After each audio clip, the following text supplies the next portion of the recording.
Hello friends, कैसे हो?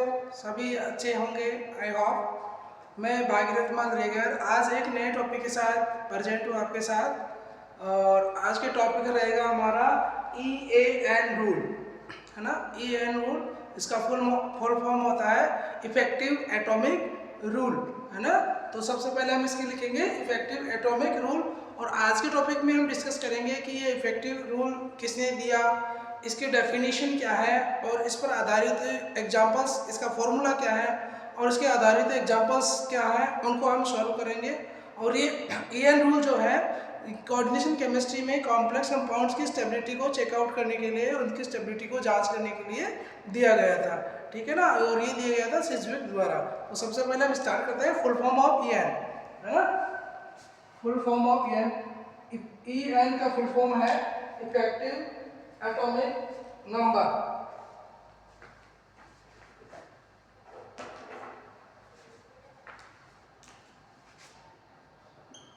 Effective atomic number, ठीक है। तो ये इफेक्टिव एटॉमिक नंबर का फुल होता है प्रभावी परमाणु क्रमांक संख्या। हिंदी में बोलेंगे इसको प्रभावी परमाणु क्रमांक संख्या। प्रभावी परमाणु क्रमांक संख्या ज्ञात करने के लिए हमें सबसे पहले इसको हम कहते हैं कि इसकी डेफिनेशन क्या है। सबसे पहले हम देखेंगे इसकी डेफिनेशन, है ना। तो परिभाषा इसको हम बोलते हैं, परिभाषा क्या रहेगी, है ना। किसी भी संकुल में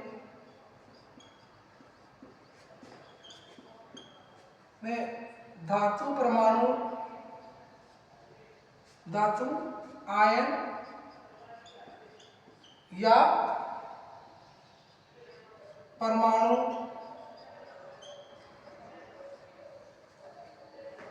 अपने चारों ओर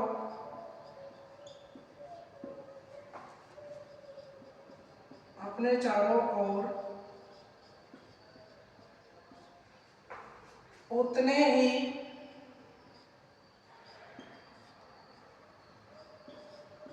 बंद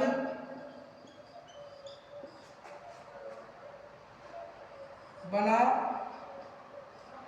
सकता है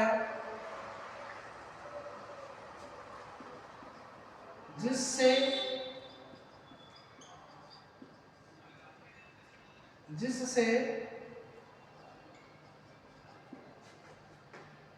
उस संकुल में धातु में कुल इलेक्ट्रॉनों की संख्या, कुल इलेक्ट्रॉनों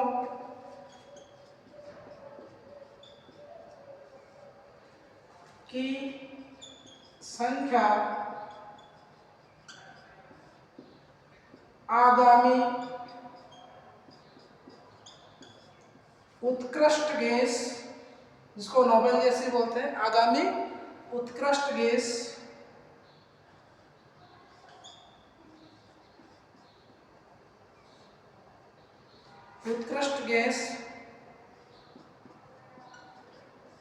के परमाणु क्रमांक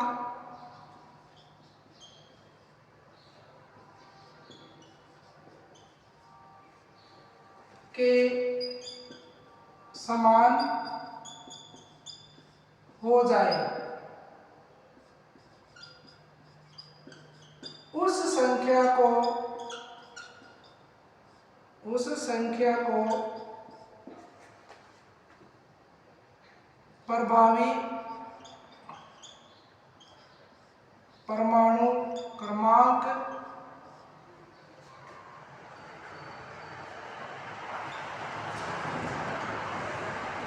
संख्या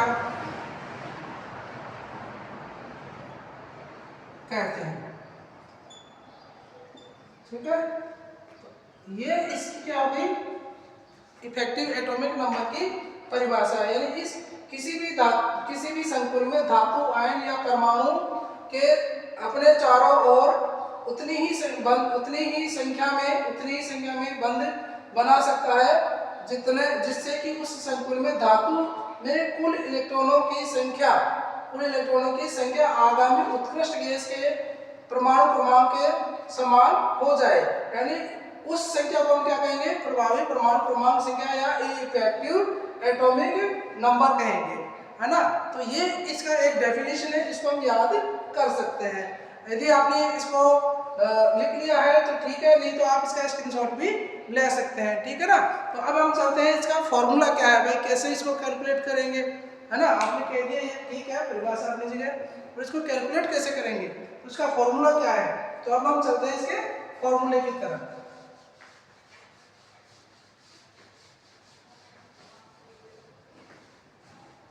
इसके बाद हम चलते हैं इसका दूसरा पार्ट लेते हैं, फॉर्मूला रहेगा इसका EAN equals to Z plus 2Y। ये अपने को याद रखना है फॉर्मूला इसका, ठीक है। EAN equals to Z plus 2Y। अब यहाँ पर हम देखेंगे कि यहाँ पे Z क्या है, Z here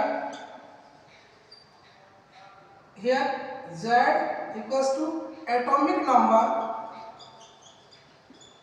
number सॉरी इसको हम यूं कहेंगे, number of electrons in central metal ion, metal atom कह सकते हैं, number of electrons in central metal atom और आयन। यदि कोई आयन के रूप में है तो उसका हम आयन के रूप में लिखेंगे। यहाँ पर वाई क्या है, यहाँ पर हम लिखेंगे नंबर ऑफ लिगेंड्स, और ठीक है, नंबर ऑफ लिगेंड्स।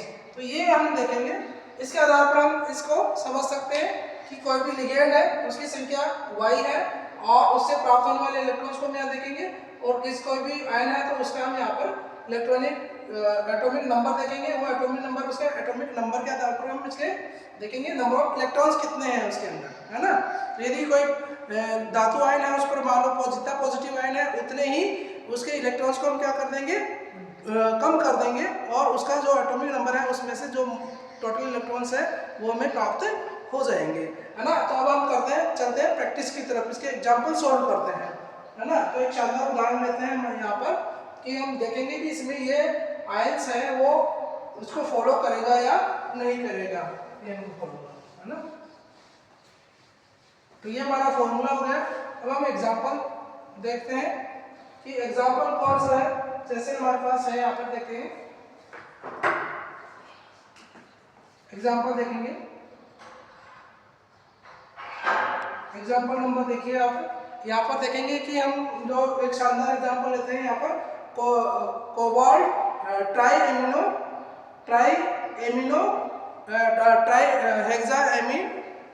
हेक्साएमीन कोबाल्ट, है ना, CONH3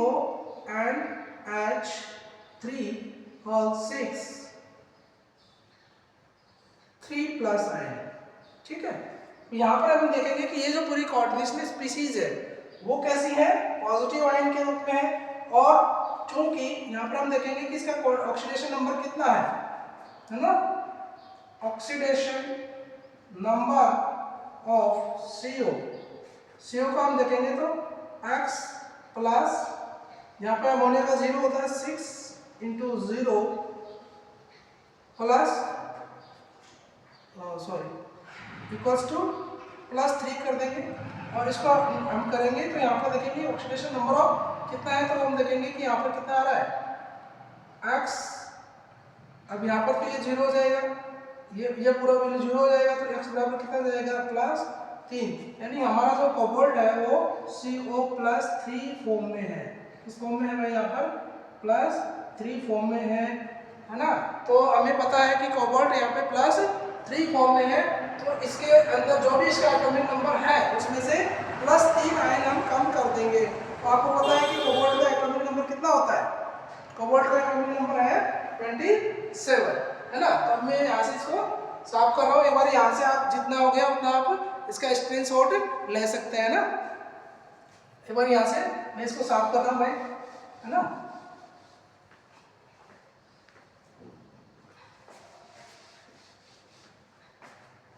तो इसको हम देखेंगे, तो इसी का आगे पार्ट के हम देखेंगे कि इसके अंदर एटॉमिक नंबर ऑफ CO कितना है भाई? Z बराबर यहाँ पे हो जाएगा 27 है, सॉरी 27 है। और number of electrons in CO plus 3 ion, इसके अंदर इलेक्ट्रॉन्स कितने होंगे? जो Z है उसी में से हम निकालेंगे। तो ये बराबर इसका हो जाएगा Z बराबर 27 माइनस 3 इक्वल्स टू 24, ठीक है ना। तो हमारा Z का वैल्यू कितना आ गया भाई? Z बराबर आ गया 24, ओके। अब इस कंपाउंड के अंदर हम देख रहे हैं कि नंबर ऑफ, ये जो अमोनिया है, एमीन है, वो हमारा लिगेंड है। ये क्या है? ये हमारा लिगेंड है। तो नंबर ऑफ लिगेंड्स की संख्या कितनी है भाई? यहाँ पर 6 है। तो हम फॉर्मूले में वापस रखेंगे और EN कैलकुलेट करेंगे, ठीक है ना। तो यहाँ से हमें एक चीज पता लग रही है कि यहाँ पर EN कितना हो जाएगा। तो यहाँ पर मैं देख सकता हूँ कि यहाँ पर EN जो होगा वो हम देख सकते हैं कि EAN equals to Z plus 2Y, ठीक है। तो यहाँ पर हो जाएगा Z बराबर हो जाएगा 24 प्लस 2 इंटू, यहाँ पर देखो नंबर ऑफ लिगेंड्स की संख्या कितनी है? नंबर ऑफ लिगेंड्स की संख्या कितनी है? 6। तो यहाँ पर 6 से मल्टीप्लाई करेंगे, ऐड करेंगे तो कितना हो जाएगा? 24 प्लस 12, तो ये हो जाएगा 36। कितना हो जाएगा भाई? 36। जो कि आगामी उत्कृष्ट गैस कौन सी है? आगामी जो नेक्स्ट इनर्ट गैस कौन सी है भाई? इनर्ट गैस कौन सी है हमारी? 36 पर आती है क्रिप्टॉन 36, ठीक है ना। तो ये जो कॉम्प्लेक्स है, ये जो कॉम्प्लेक्स है वो क्या करेगा? EN रूल को फॉलो करेगा। ये जो हमारा कंपाउंड है हेक्साएमिन कोबाल्ट थर्ड जो आयन जो एक कॉम्प्लेक्स है वो पूरा का पूरा हमारे EN रूल को फॉलो करेगा, क्योंकि ये आगामी इसी कोबाल्ट के आगे जस्ट न्यूट्रल गैस है क्रिप्टॉन 36। तो ये इस क्रिप्टॉन 30 गैस के इलेक्ट्रॉनिक विन्यास को प्राप्त कर लेता है। इसमें टोटल इलेक्ट्रॉन्स है, नंबर ऑफ इलेक्ट्रॉन्स है वो आगामी उत्कृष्ट गैस के इससे जस्ट आगे आने वाली गैस है 27 के बाद में। देखो यहाँ पे देखो एटॉमिक नंबर 27 के बाद में हम आगे इसी पीरियड में आगे चलेंगे तो न्यूट्रल गैस कौन सी आएगी? क्रिप्टॉन 36। तो इसका मतलब ये हुआ कि जो हमारा कोऑर्डिनेशन कंपाउंड है ये न्यूट्रल गैस के विन्यास को प्राप्त कर लेता है, और इसका मतलब ये हुआ कि ये हमारी जो EN रूल की जो शर्त है, कंडीशन है, उसको फॉलो करेगा, ठीक है ना। तो यहाँ तक आपको समझ में आया तो आप इस चैनल को लाइक कीजिए और शेयर कीजिए अपने साथियों के साथ, और इसको सब्सक्राइब कर लीजिए, आपको इसको कंटिन्यू सीखना है तो, ठीक है ना। अब हम नेक्स्ट एग्जाम्पल चलते हैं, नेक्स्ट एग्जाम्पल की तरफ चलते हैं, जिसके अंदर हम देखेंगे कि यदि कोई कार्बोनिल कंपाउंड है, मेटल कार्बोनिल कंपाउंड है, और उसके अंदर ये संख्या जो है सम संख्या यानी ऑड नंबर, इवन नंबर ना आकर ऑड नंबर आ जाता है, तो उस कंडीशन में हम एक चीज देखेंगे कि जो इवन नंबर वाले ऑड वाले जो नंबर है वो आगे चलकर डाइमर या ट्राइमर बना लेते हैं, जिससे मेटल मेटल बॉन्ड बन जाता है वहां पर दो मेटल्स के बीच में, और वहां पर एक अतिरिक्त इलेक्ट्रॉन प्राप्त हो जाता है, जिससे वो कंपाउंड है वो स्टेबल बन जाता है, ठीक है ना। तो ये हम नेक्स्ट एग्जाम्पल हम देखते हैं तुरंत। ये भी आज तक पहुंच गया तो आपने इसको स्क्रीनशॉट ले लीजिएगा, ठीक है ना।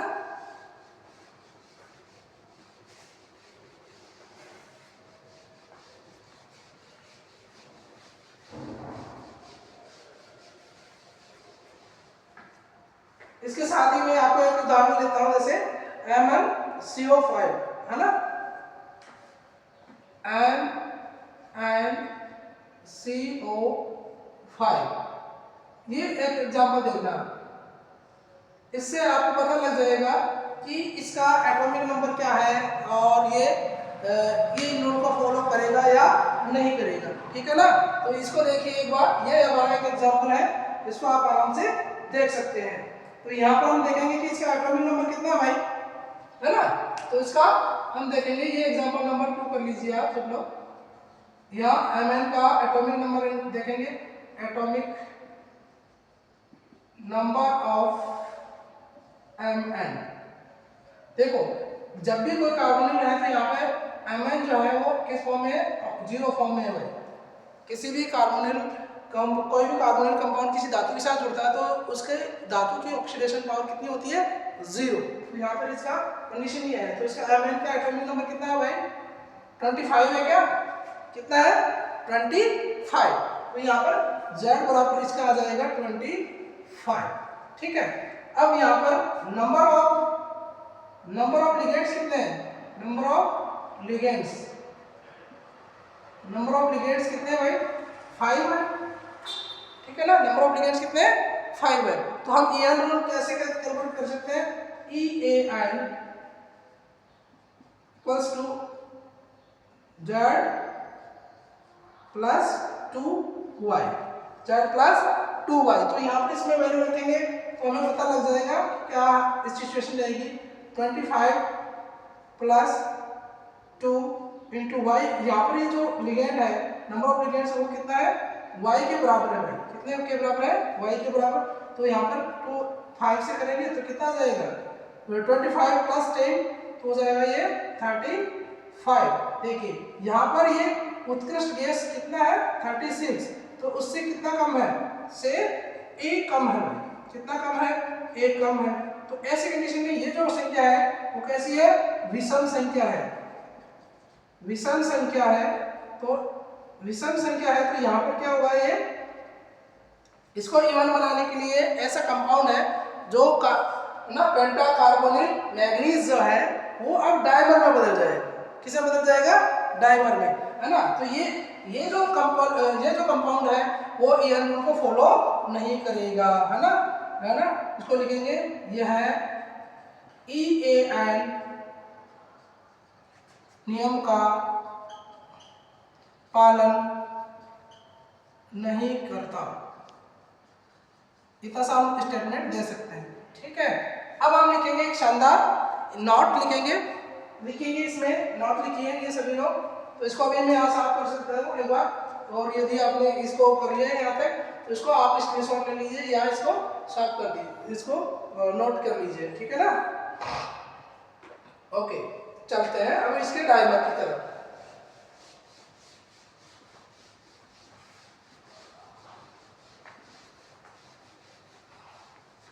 इसके डायमर की तरफ हम देखते हैं तो ये क्या हो जाएगा, जस्ट नोट लिखिए इसमें, नोट। यदि किसी संकुल में धातु या धातु आयन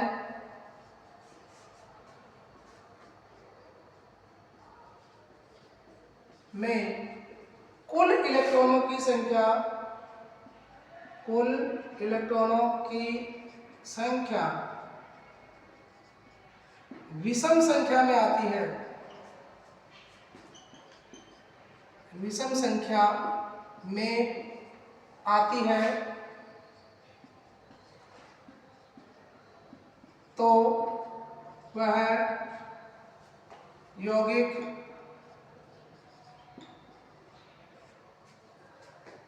द्विलक, हिंदी में इसको बोलते हैं द्विलक और अंग्रेजी में बोलते हैं इसको डाइमर या ट्राइमर बना लेता है, त्रिलक, इसको बोलते हैं त्रिलक बना लेते हैं, ठीक है। इससे धातु धातु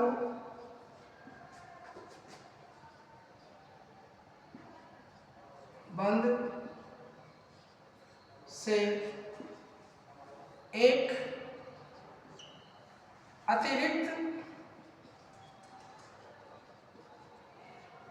इलेक्ट्रॉन,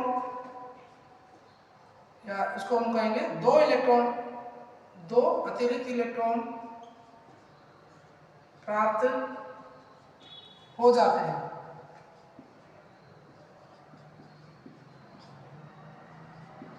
और यौगिक EAN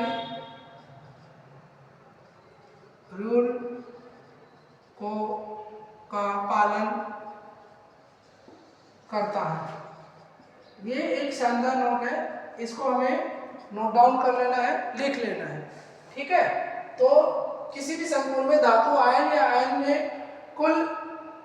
कुल इलेक्ट्रॉन की संख्या विषम संख्या में आती है तो वह यौगिक द्विलक या डाइमर या ट्राइमर बना लेता है। और इससे क्या हो जाता है, इससे एक धातु बंध से दो अतिरिक्त इलेक्ट्रॉन प्राप्त हो जाते हैं और यौगिक में क्या हो जाता है, यौगिक EN रूल को पालन करता है ना। तो इसका एक उदाहरण देते हैं। अभी Mn2 हमने लिया था MnCO5, ठीक है ना। तो साथियों अभी आपने नोट कर लिया तो मैं इसको रब कर रहा हूँ ना। इसका एग्जाम्पल लेते हैं, एग्जाम्पल नंबर हम ले लेते हैं 3। तो ये है Mn2 CO10, ठीक है ना। ये हो गया है ना, डेका कार्बोनिल मैग्नीज, ठीक है ना, डेका कार्बोनिल मैग्नीज। अब यहाँ पर हमें पता है कि एटॉमिक नंबर ऑफ Mn कितना है, Z बराबर 2, Z बराबर हो गया 25, ठीक है। तो हमें पता है कि यहाँ पर कितना है भाई, ये 2 गुना है, तो यहाँ कितना हो जाएगा 2Z हो जाएगा। 2 इंटू Z बराबर हो जाएगा कितना, 2 इंटू 25 बराबर 50, ओके। अब नंबर ऑफ लिगेंड्स कितने हैं, नंबर ऑफ लिगेंड्स कितने हैं भाई, लिगेंड्स की Y बराबर कितना है 10, ठीक है ना। तो 10 है, तो अब इससे 10 इलेक्ट्रॉन से हमें प्राप्त होने वाले इलेक्ट्रॉन की संख्या, तो हमें पता चल जाएगा कि 2Y के बराबर कितना हो जाएगा भाई, 2Y, ओके। फॉर्मूले में 2Y यूज करेंगे तो 2 इंटू 10 कितना हो जाएगा 20, और Mn बंध से प्राप्त इलेक्ट्रॉन्स कितने होंगे, वो हो जाएगा, क्योंकि इसमें 2 इलेक्ट्रॉन बन जाएंगे, कितने बन जाएंगे भाई, 2 इलेक्ट्रॉन बन जाएंगे। तो EN रूल के अनुसार क्या हो जाएगा, EAN रूल क्या हो जाएगा हमारा, EN रूल हो जाएगा Z प्लस 2Y, ठीक है। तो Z का वैल्यू हमें पता है, यहाँ पर कितना आएगा, Z में कितना आ गया 50, प्लस यहाँ पर Mn एक Mn बॉन्ड भी आ जाएगा, ठीक है ना।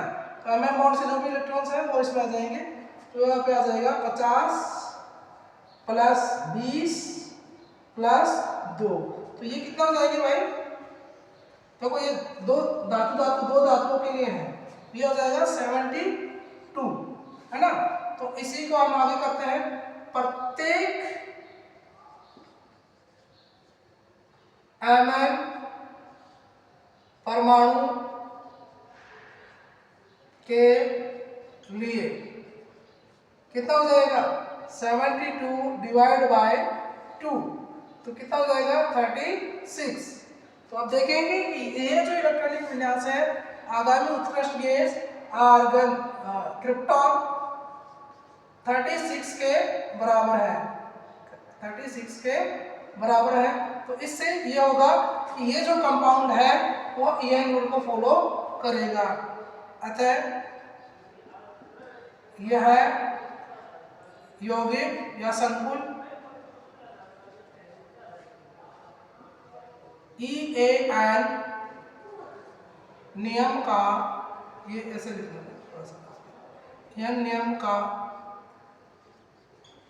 पालन करता है।